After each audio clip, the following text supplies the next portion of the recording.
The sound of my alarm awoke me. I couldn't open my eyes, though. Ever spend the night crying, and the next morning your eyes were welded shut by the dry, crusty tears? Pretty sure I had ripped off a few eyelashes when I forced my eyes open. I looked at the time. 8:30 a.m. Today was my day off, but I had to wake up early to go to a doctor's appointment. I've been getting real bad migraines lately. My alarm was a little too loud, I guess, because my migraine started to act up. You may be wondering the reason I had been crying the night before. That is because the love of my life ended things with me on February 24th, a week ago. You know the saying, you don't know what you have until it's taken away from you. Losing her made me reflect on how I had treated her. I never appreciated her as much as I should have. I have the rest of my life to regret that. I could have gone over to her house, serenaded her, begged for her back. But I'm just not that type of person. Never have been, never will be. My pride is too high for that. My pride is the reason she wanted to leave. Her name was Jasmine. Her birthday was October 14th. We'd been together for 2 years, but we lived separately and weren't engaged. Her hair was short, brunette, and reached down a bit below her shoulders.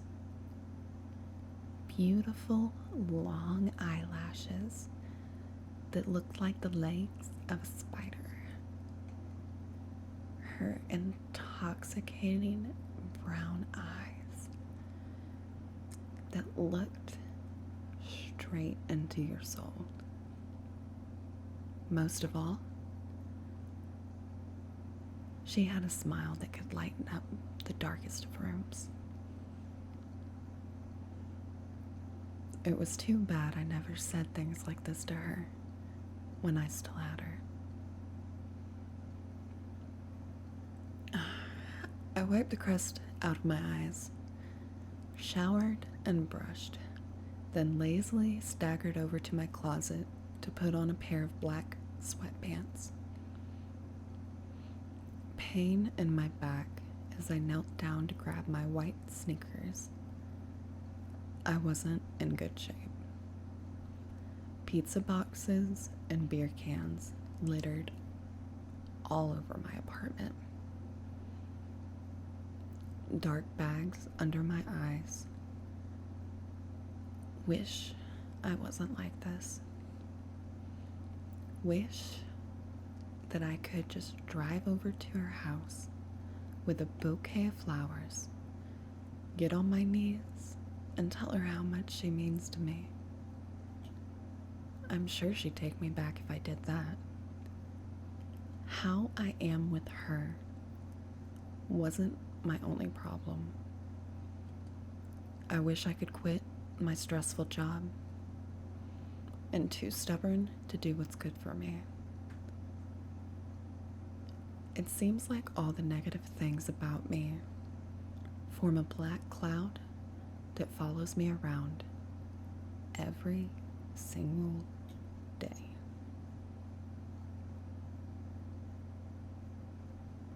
Honk! The sound of my car's horn. I'd been angrier lately. The light had only been green for less than a second. I could have been a little more patient to the car in front. But no. I got angry in less than a second and assaulted his ears with the sound of my car's horn. And even better, the honk triggered another migraine. I hate driving with a migraine. I can barely focus.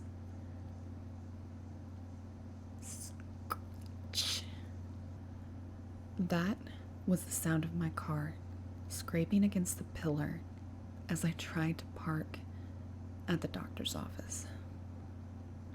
I didn't care though. My mind was pulsating from my migraine, and I just wanted to finish my appointment and go back to my little hole of depression I had waiting for me back at my apartment. I remembered leaving a half slice of pizza in one of the boxes scattered across the floor. I couldn't wait to go back and have it for breakfast. Stop, stop, stop. Everything just seemed to be getting louder. Why was I cursed with these migraines? Just the sound of going up the steps to the doctor's office was painful. I finally reached the door to the doctor's office and pulled it open. I walked into a small waiting room with light blue walls and weird ceiling lights that flickered so fast that they almost looked still. There were rows of chairs along the wall with tables full of magazines in each row. In front of me, there was a tiny clerk window with the office clerk sitting in it. There was a metal door painted light blue that entered into the doctor's area.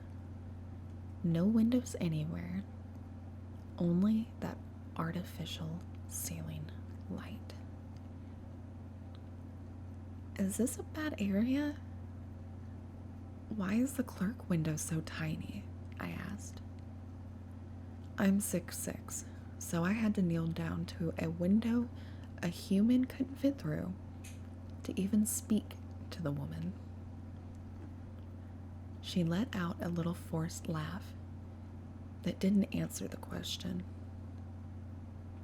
She moved on to asking my name and if I had an appointment. Dylan, yes, I have an appointment at 10:15 a.m. I checked my phone. It's 10:14 right now. All right, please have a seat, sir. The doctor will be able to see you in a minute. In a minute? So, if I book an appointment at 10:15, he has to see me exactly at 10:15. Can't be 10:14? Why am I like this? Why can't I just smile, say okay, and sit down? Why do I have to be so clever? She just let out a forced smirk and repeated that the doctor will be with me in a minute. I took a seat. Bzzz. It seemed like noises were starting to get louder. The honking, the scratch on my car, the stairs. Then it was the electrical humming of the ceiling lights. Where the fuck is the doctor? I've been sitting here for 20 minutes. My head was starting to throb harder, and every sound just seemed amplified. I got up from my seat, hearing the sound of it crinkle. I heard all 6 steps it took to reach the window. "Excuse me," I asked. "Where's the doctor?" "The doctor will see you in a minute, sir." "Yeah, you said that 20 minutes ago. My migraine is getting worse. Can you tell him to rush?" "Sir, you got here less than a minute ago. Please be patient." This girl is tripping, I think to myself as I'm pulling out my phone. I was going to show her that it was 10:34 and that it has indeed been 20 minutes. But when I pull out my phone, it was 10:14. What the fuck? I thought to myself. iPhones don't usually mess up like that. "What time is it?" I asked. She looked weirded out and says 10:14. But she says it as a question, as if I'm dumb for even asking. Then I realize that there's a clock in the room, and it did indeed say 10:14. I didn't even notice the clock at first. I only noticed it after starting to hear it tick loudly. I sat back down, browsed my phone for what felt like 2 hours. The repetition of the buzz and the tick, tock, tick, tock drove me insane. I had one hand on my phone scrolling, and the other hand rubbed up against my right temple. You would think that there were tiny humans trapped under my skin of my temples, trying to get out. That's how strongly it was throbbing. I rocked back and forth like a mental patient, and honestly lost track of time for 2 reasons. The first is that I was doing anything I could do to distract myself from the sounds that were penetrating my ears. Second reason is that the 10:14 on the top left of my phone screen did not move once during the 2 hours. I got frustrated and attempted to ask where the doctor is. I got to the window, grabbed her by the neck, and brought her in close. I screamed at the top of my lungs, veins popping out of my neck and eyes wide open. "Excuse me, ma'am. Where is the doctor? It's been 2 hours." I screamed it so loud, I think I coughed up my vocal cord. Well, that's what it sounded like to me. In reality, I was 2 feet away from the clerk window and calmly asked her the question. The lady at the window stood up and dislocated every bone in her body to squeeze through the tiny clerk window. She then picked up a chair and nailed the side of my head with it, sending me flying onto the floor. She knelt down, grabbed a hold of my head, and pulled my ear close to her mouth. With the might of the loudest megaphone you could buy, she screamed, "Sir, you've only been in here for 1 minute. Please be patient." Well, that's what it sounded like to me. In reality, she was still sitting on her little rolly chair, and she replied so quietly that her mouth barely even moved. I really didn't know what to do at that point. I definitely wasn't going to get an explanation from the clerk, and I was the only person in the waiting room. The migraine attacking my brain caused every sound to be amplified tenfold, along with every ray of light that hit my eye. I decided the best course of action would be to go back home, take a double dose of ibuprofen, and lay in bed with my pillow tightly wrapped around both my temples. That's what I usually do when the pain gets this bad. I walked towards the door I came through, squeezed the handle, and opened it. On the other side of the door was the waiting room. Except in this one, the clerk window was closed. A confused expression formed on my face, and in a panic, I frantically turned around to walk back to the original waiting room. When I turned around, my body thudded against a solid wall that stood where the door originally was. The confused expression on my face had turned into a horrified one as I looked around the room and realized that there was no door, no way out, only the closed dark window.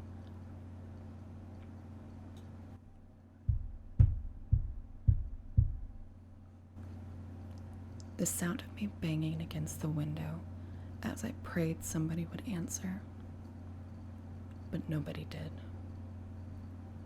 The only thing that resulted from my knocking was the multiple explosions in my eardrum every time my fist made contact with the surface of the plastic. After a few minutes of knocking, my brain couldn't take any more of the sound. I went through a mixture of emotions after I looked at my phone and saw that it was still 10:14. I slugged down onto the chairs and just stared down at the floor for a few minutes. I broke down into tears. Hearing the sound of a tsunami flood my mind every time a teardrop smacked against the tile floor. From tears came laughter. Laughter turned into anger. And in an act of angry desperation, I got up and I sprinted towards the clerk window. I braced my arms in front of me and lunged myself at it, hoping I would break through. I was wrong, and I was flung backwards onto the floor shortly after making impact. Despite being in pain, I got back up, gripped a chair, and threw it at the clerk window with all my might. The clerk window didn't break. The only thing that broke was my mind after the absurd amount of noise the chair caused. I had fallen onto the floor, both hands gripping the sides of my head as I let out a scream. The only scream just made things worse. My migraine was trying to kill me at this point. My vision was blurry. I tried to keep my eyes closed, but every ray of light that managed to get in felt like a stream of magma from a freshly erupted volcano flowing right into my brain. The throbbing in my head was so loud and constant that it sounded like a squadron of tanks took turns firing their payload into my sanity. The humming of lights sounded like the world's largest bee managed to grab a megaphone and buzz its wings directly into my ear. The last thing I thought of was her laugh. Every sound on the planet felt like hell to me, but I swear, once I heard her laugh, all the pain in my head disappeared. For a brief moment, it was pure bliss. I had a smile on my face, and I don't know if I fell asleep or if I passed out, but my eyes finally closed. Then I finally woke up. I honestly don't know how long I was out for, but it felt like months. I couldn't open my eyes. Ever spent the night crying, and the next morning your eyes were welded shut by the dry, crusty tears? Pretty sure I had ripped off a few eyelashes when I forced my eyes open. Today was my day off, but I had to wake up early to go to a doctor's appointment. I have been getting really bad migraines lately. I opened my eyes. Everything was really bright. It took a minute to adjust. I didn't remember leaving my lights on the night before. Once the light blue pigment of the walls started revealing itself, I got a rush of memories that made me instantly realize where I was. Made me realize that I didn't just have a really bad dream. I was in the waiting room. I was still on the floor, in the same position that I was when I went into hibernation.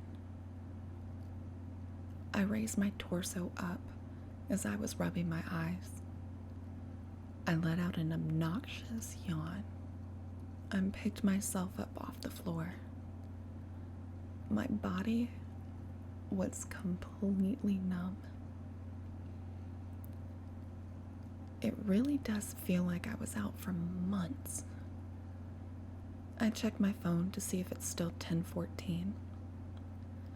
I cracked my neck, stretched my arms, and as I started looking around the room, I see something that causes me to freeze, dead in my tracks. I wasn't alone. I could hear my heart beating, but not because of my migraine. I was terrified. My breathing was staggered, and I'd worked up a sweat within a second. There was a dark silhouette sitting on the waiting room chair in front of me. It looked charred and had black smoke oozing off of it. It had its hands on its head, rocking back and forth, and it was a mirror image of how I get during my migraines. I started to create some distance between us and backed up until my back thudded against the clerk window behind me. The sound caused the figure to flinch. It stood up and started aggressively running towards me, arms braced in front of it. Despite being terrified of the black figure approaching, I noticed that it was the exact same height as me. I reacted fast and grabbed a chair momentarily before it reached me. I swung the chair in its direction, and shortly after impact, the figure was flung to the floor. It tried to get back up, but I swung the chair again, and again, and again.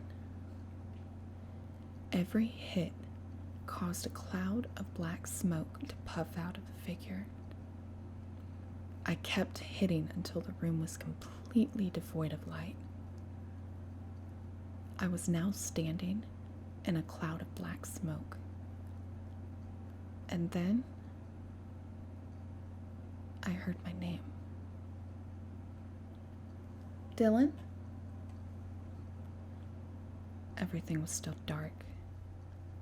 I'm still standing in the middle of a waiting room with a chair in my hand. Even louder this time, someone calls. Dylan? I blink a few times until the black smoke suddenly disappeared. I realized I'm no longer standing in the waiting room. I'm seated on a waiting room chair. There was no chair in my hand either. I looked down at my phone. 10:15. I look up to see the doctor. He's been the one calling my name. To his left is the clerk window, with the clerk sitting inside. Without saying a word, I stood up and ran out the door of the waiting room. It opened up to the hallway like it was supposed to. I was finally in my car. You hear that? That is the sound of me being patient and refusing to honk at the car in front of me for failing to accelerate 2 seconds after the light turned green. I was also doing something else that was more important: quitting my job. I finally gave my 2 weeks notice, and I was going to start looking into colleges. I wasn't driving home. I was driving to Jasmine's apartment. Even though we broke up, I still had a key and knew she wasn't home as she had work. I was going to fill her house with candles and flowers as an ultimate gesture. I was going to win her back. I felt like a new man. I arrived at her apartment with flowers and candles. I was about to start setting them up around her apartment, but I first checked the time. 2:24 p.m. She would be coming back in an hour. She gets scared really easily, so I sent her a text saying, "I know this is random, but there's a surprise waiting for you back at your apartment." I didn't want her to be scared walking in and seeing someone in her apartment. "What did you do?" she replied. I said, "It's a surprise," I wrote back. An hour later, the candles were all set up. It looked beautiful. I had a bouquet of flowers in my hand, and I was awaiting her arrival. I was so excited that I had nothing else on my mind other than the fact that I was going to see her. There was not a single thought on my mind other than how I would feel having her back. I opened my phone and skimmed over the 2:24 p.m. in the top left corner to send her another text.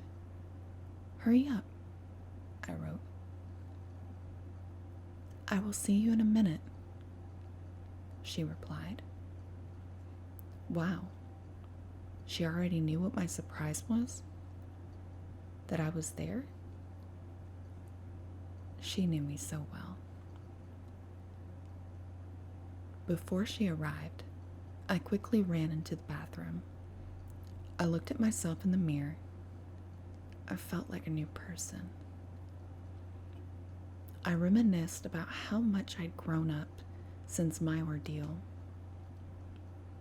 Technically, my ordeal happened in less than a minute, but to me, it felt like months. I used to think that it seemed like all the negative things about me formed a black cloud that followed me around every single day. Looking in the mirror, I knew it wasn't true anymore. Somehow, the black bags around my eyes had left. All the usual triggers for my migraines did not activate them. I no longer have the stressful job since I put my 2 weeks in.